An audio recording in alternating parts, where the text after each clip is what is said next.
Halo guys, balik lagi bersama gue Gimas. Apa jadinya ya kalau seorang ibu rela menjadi kuntilanak merah untuk membalaskan dendam dari putrinya? Nah, itulah sedikit penggalan cerita dari film yang bakal gue bahas. Bagaimana keseruannya? Langsung saja ke videonya guys ya.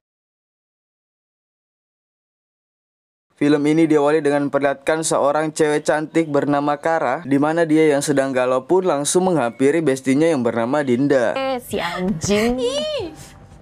Aduh, ngapain sih? Duduk.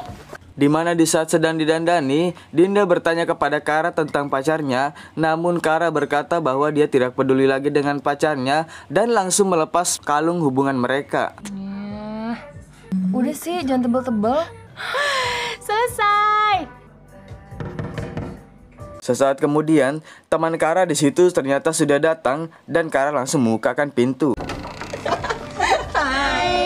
Di saat membuka pintu, di situ Kara terheran karena temannya yang satu ini yang bernama Rosa ternyata membawa dua orang asing ke rumahnya, yang dimana mereka terlihat tidak nyaman ketika Rosa membawa kedua temannya itu.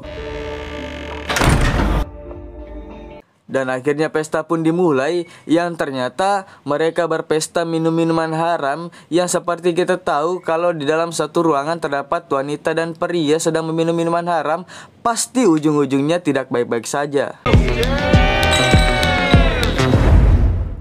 Singkat cerita, di situ Dinda sudah merasa mual dan langsung pergi ke toilet, yang dimana salah satu teman dari Rosa ini yang bernama Wisnu langsung menghampirinya dan melakukan hal yang senonoh. Ngapain lo?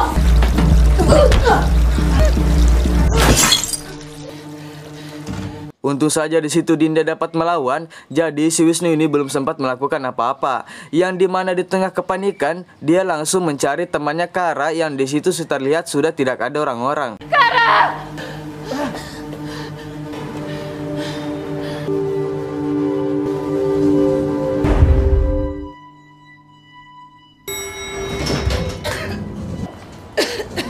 Keesokan paginya ibunya Kara yang baru pulang, di situ dia terheran-heran di saat melihat rumahnya sudah berantakan dan pintunya pun tidak dikunci, yang dimana dia merasa khawatir dengan Kara dan langsung mencari keberadaannya.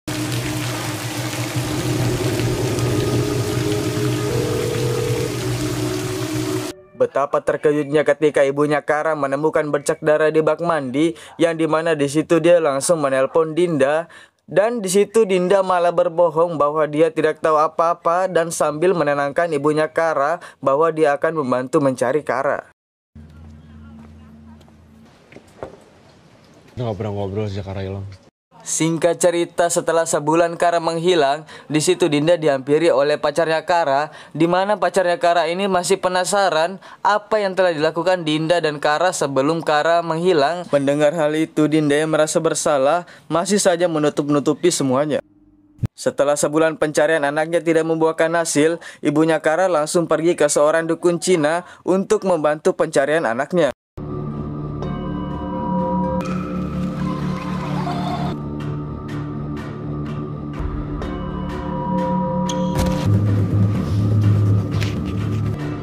Anak lu udah mati. Betapa terkejutnya ibunya Kara ketika diberitahu oleh dukun itu bahwa anaknya sudah meninggal. Ri. Happy birthday kakak. Kembali kepada Dinda yang ternyata dia hanya hidup berdua dengan adiknya yang bernama Ari, yang setelah orang tuanya meninggal. Tidur.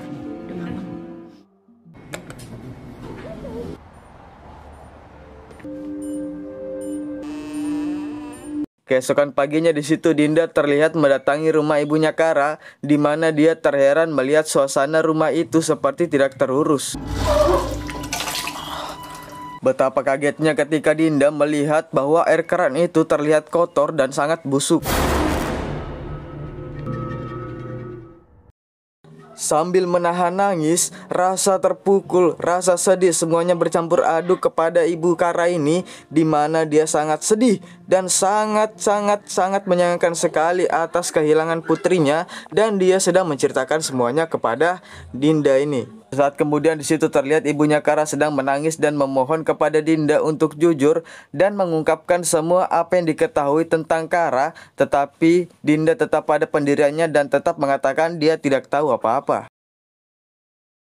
Hingga beberapa saat Dinda mendengar tangisan ibunya Kara, langsung menghampiri dan mengeceknya. Maafin aku ya. Marco. Dan terutama kamu. Ini semua gara-gara kalian. Setelah sepulangnya dari rumahnya ibunya Kara, di situ dia ditegur oleh seorang nenek-nenek, di mana nenek-nenek itu adalah dukun Cina yang tadi yang mengatakan bahwa Dinda sedang diikuti sesosok roh, tetapi di situ Dinda tidak mempercayainya dan menganggap bahwa dukun itu hanya ingin mencari pelanggan. Enggak deh, makasih. Kemudian kita beralih kepada Wisnu, di mana Wisnu setelah pulang dari klub malam, di situ di saat dia akan memasuki lift, dia merasakan aura yang tidak enak ketika melihat lift itu.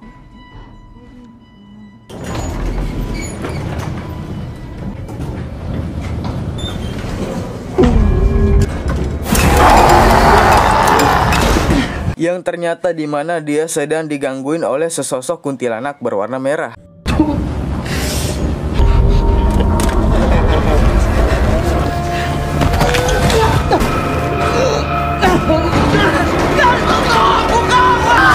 Dan akhirnya Wisnu pun harus tewas secara mengenaskan di dalam lift. Keesokan harinya, di mana di situ Dinda terlihat sedang digangguin oleh sesosok aneh juga.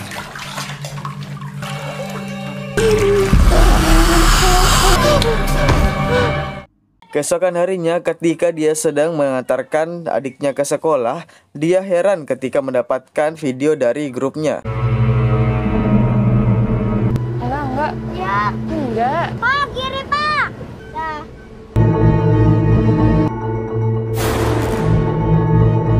Sontak Dinda pun kaget ketika melihat di dalam video itu terdapat sesosok bergaun merah.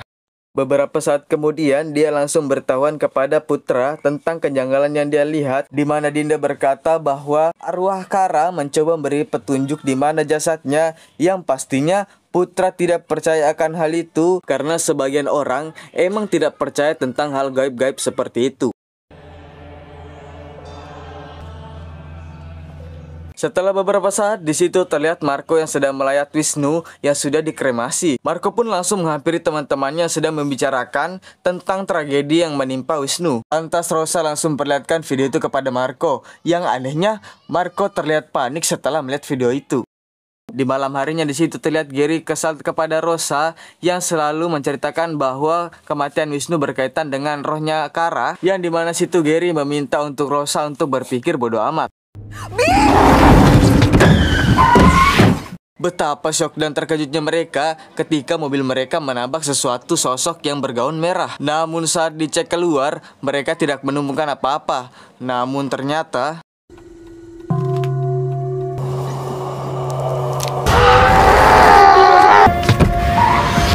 ketika melihat sosok yang menyeramkan itu terbang, dia langsung ngabret menggunakan mobilnya, yang ketika di perjalanan dia menerima telepon yang ternyata Rosa ketinggalan di belakang. Dan akhirnya Gary pun tewas ketika tertabrak mobil yang melaju kencang. Kembali kepada Dinda, di situ Ar yang tidak bisa tidur karena tetangganya terlalu berisik, dia langsung melabrak tetangganya. Resek lu ya. Setelah melabrak tetangganya, di situ tiba-tiba Ari diikuti oleh sesosok Kunti.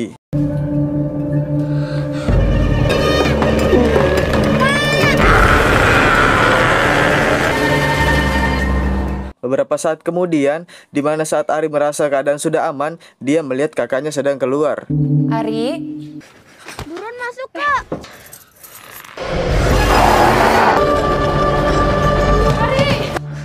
Ari. Setelah itu Rosa datang yang syok setelah pacarnya mati tertabrak mobil. Setelah beberapa saat, Rosa pun menceritakan apa yang telah terjadi sebelum pacarnya meninggal. Di mana saat itu dia menabrak sesosok bergaun merah atau kuntilanak merah yang dia kira itu adalah Kara yang mungkin membalas dendam kepadanya. Tapi dia merasa kalau dia tidak melakukan salah apapun sehingga dia heran kenapa bisa kuntilanak itu mengganggu kehidupan mereka. Yang dimana Rosa merasa bahwa kuntilanak itu akan membunuh mereka satu persatu. Keesokan harinya mereka pun pergi ke tempat dukun Cina itu untuk meminta penerawangan. Setelah beberapa saat si dukun pun meminta ciri-ciri orang yang mereka cari, yang dimana dukun ini terkaget tatkala melihat orang yang mereka cari ternyata adalah Kara, di mana si dukun itu langsung mengambil sebuah gulungan. Sambil membuka gulungan itu, si dukun pun bercerita bahwa mereka sedang diincar dengan roh yang bernama Hong Kui, di mana roh ini adalah roh seorang wanita yang telah bunuh diri sambil menggunakan gaun merah. Dan sesosok ini akan terus meneror mereka sebelum dia menuntaskan balas dendamnya. Lantas, mereka pun harus secepatnya mencari jasad Kara, kalau tidak Hong Kui ini akan selalu meneror mereka. Mendengar hal itu, Dinda yang ingin selamat pun langsung menawarkan diri untuk menjadi mediator.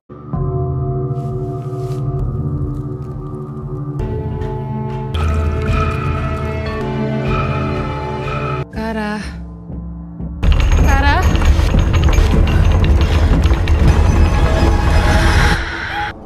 Tiba-tiba dia berada di ruangan gelap dan mendengar ada seseorang yang sedang tenggelam. Lalu tiba-tiba Dinda pun diperlihatkan sebuah petunjuk.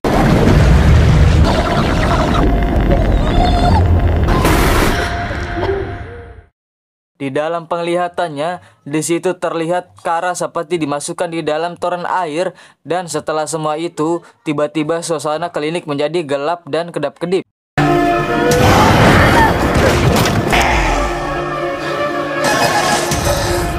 Beberapa saat kemudian, betapa kagetnya mereka ketika melihat si dukun sudah kerasukan setan Hong Kui.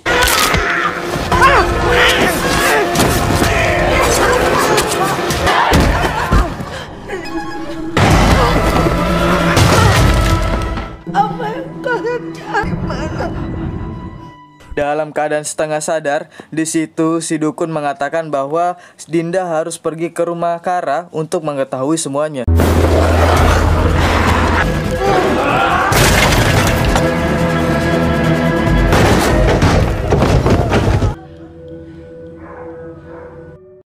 Singkat cerita, ketika mereka sampai di rumah Kara, di situ pintunya lagi-lagi tidak terkunci, dan di dalam rumah tak cuma berantakan dan tidak terurus, mereka pun mencium bau busuk yang sangat menyengat.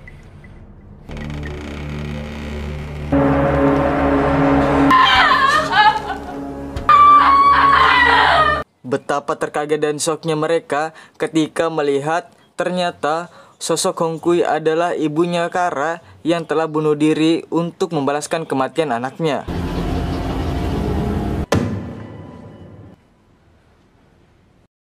Singkat cerita, setelah pulang dari upacara kremasi, Dinda langsung memberikan setengah kalung dari punya Kara. Dan pada akhirnya, Dinda pun mau jujur dan menceritakan kronologis kejadian pada waktu itu. Di tengah kebingungan, Putra pun menanyakan posisi Marco pada waktu itu karena dia telah mencurigai Marco, apalagi akhir-akhir ini gelagatnya sangat aneh.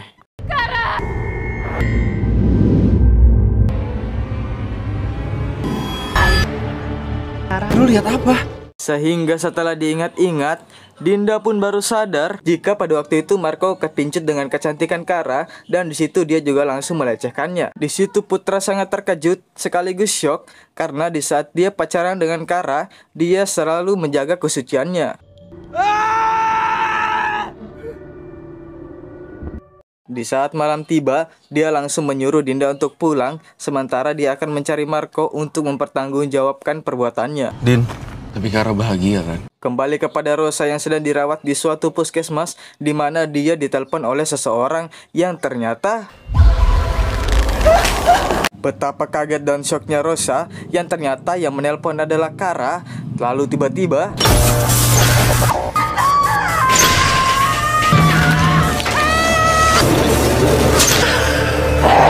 Ya, di situ Rosa pun harus tewas setelah dijepit kasur lipat oleh hantu Kara. Kembali kepada Dinda di rumahnya, di mana saat dia memasuki WC, ternyata adiknya Ari sudah dirasuki oleh hantu Hongkui atau kuntilanak merah, yang dimana di situ dia hampir mati dikekep di air. Yang untungnya dia berhasil membungkus Ari dengan gorden sehingga dia bisa selamat.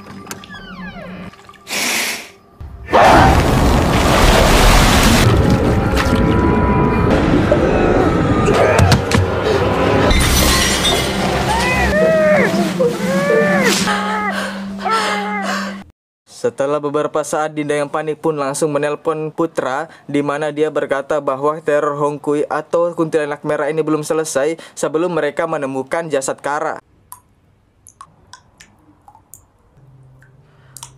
Mendengar tetesan air, Dinda pun sepertinya mendapat petunjuk, yang dimana dia langsung mengajak Putra untuk pergi ke rusun Kara karena dia merasa bahwa jasad Kara masih ada di sana.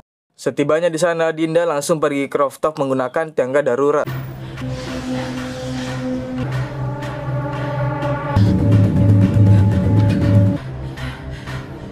Sampainya di atas, dia langsung curiga kepada toren air, di mana dia yakin bahwa jasad Kara ada di dalamnya.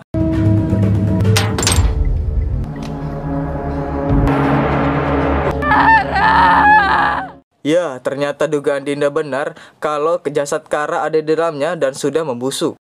Di tengah rasa syok, Dinda yang melihat Putra baru datang pun langsung meminta bantuannya. Lalu tiba-tiba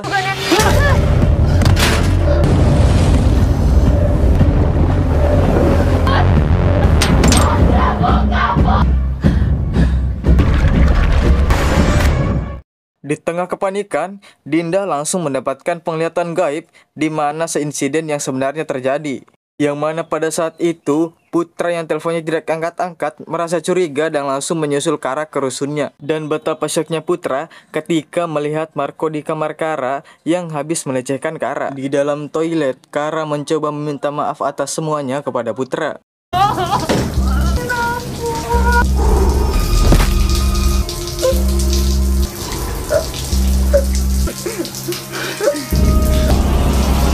Rupanya, Putra lah yang menyebabkan Kara meninggal. Hingga setelah mendapatkan penglihatan itu, Dinda pun merasa panik ketika Putra mengisi ulang air toren. Yang pada saat itu juga, Marco pun datang dan meminta Putra untuk melepaskan Dinda. Di tengah-tengah perbincangan, di situ Putra langsung menyalahkan Marco atas semua yang terjadi, yang dimana saat Marco akan menyelamatkan Dinda, Putra mengancam akan memberitahukan semuanya kepada polisi. Bangun, Kar. Kar. Yang ternyata di situ Marco sudah dikambing hitamkan atas kematian Kara, yang dimana di situ Putra langsung berpura-pura masuk dan berakting seakan-akan dia sedih atas semuanya. Ngapain aku? Nggak tahu.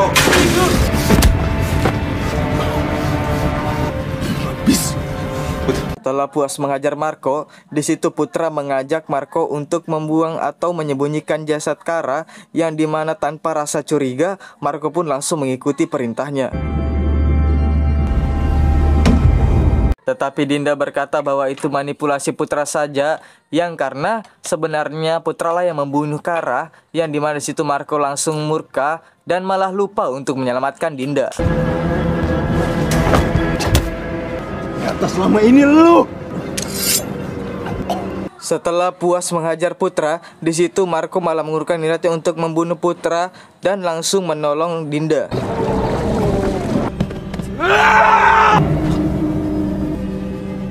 Ya, lagi-lagi di situ Putra langsung membunuh Marco.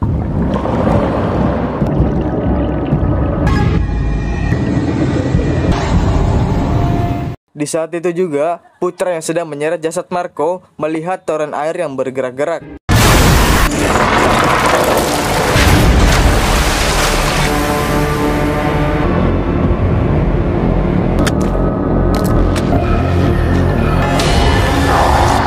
Ya, ternyata di situ Dinda dirasuki oleh arwah Kara yang ingin membalaskan dendamnya.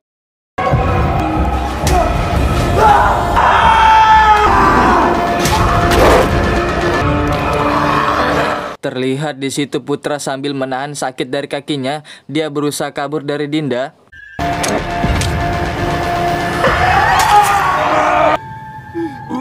Di situ Putra berusaha untuk menyadarkan Dinda. Di mana di saat Dinda lengah, di situ Putra langsung menusuk Dinda dengan pisau dan akan membunuhnya. Dan tiba-tiba tanpa diduga arwah dari Kara datang untuk menyelamatkan Dinda yang menarik Putra hingga jatuh dari atas rooftop.